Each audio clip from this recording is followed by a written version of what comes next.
Ngayon guys, no, mayroon na pong inaayos na payong-payong. Dito lang po yan makikita sa Dikdikon, Purok Santan, Maluaw. Dito po. Yan. Dito mo lang makikita yan kay Gypsy Works. So ngayon, no, ginagaya niya yung paano gagawin yung shock. Ginagaya niya. Ito na. Tintingnan niya kung paano kukopyahin.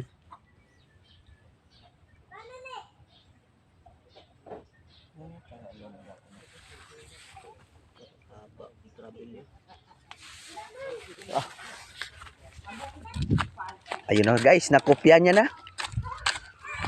Nasulod yun sa utak niya, may memory card.